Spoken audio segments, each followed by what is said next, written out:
L'État aux côtés des communes rurales pour leur développement. La préfecture vient ainsi de signer le premier contrat de ruralité en Côte d'Or. Il est signé entre l'État et un PETR, un pôle d'équilibre territorial rural.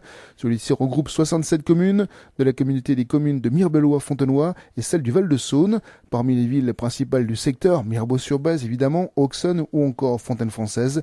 L'objectif est de revaloriser les territoires et de les rendre plus attractifs.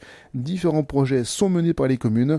Le contrat est prévu pour durer jusqu'en 2020, mais il sera ensuite prolongé de 6 ans. Hugo Sastre. Ce contrat de la ruralité est un moyen de valoriser les territoires du PETR, comme explique Christiane Barré, la préfète de Côte d'Or. C'était une volonté du gouvernement de mettre l'accent sur la ruralité, à la demande d'ailleurs des élus locaux, légitimement. Dans le monde rural, on a l'impression d'être oublié des politiques publiques. Et en fait, donc, vous voyez que depuis quelques années, ça n'est pas le cas, puisque le gouvernement a mobilisé un nombre de moyens conséquents sur ces territoires ruraux, en créant d'ailleurs un ministère de la cohésion territoriale. Ça veut dire que voilà, les villes et les campagnes ont chacun leurs atouts, chacun leur rôle dans la construction du pays. Et si le premier contrat est signé dans ce PETR, c'est pour une raison précise. Ce territoire, il est vraiment représentatif du monde rural. Aux confins est du département de la Côte d'Or, proche du département du Doubs, de la Haute-Saône, où il y a aussi des PETR. Pour Didier Lenoir, le président de la communauté de communes Mirebelois et Fontenoy, ce contrat de la ruralité répond à un besoin. On a besoin d'être visible tout simplement, pas par rapport à d'autres, parce qu'en aucun cas on ne peut se comparer à la métropole, à des grandes villes. On veut juste nous exister et mettre en avant ce qui est, j'imagine, trop inconnu. Et justement, voici les projets qui devraient être mis en avant. Et surtout de mettre en cohérence nos territoires. Dans le cadre du PETR, on travaille avec notre communauté de communes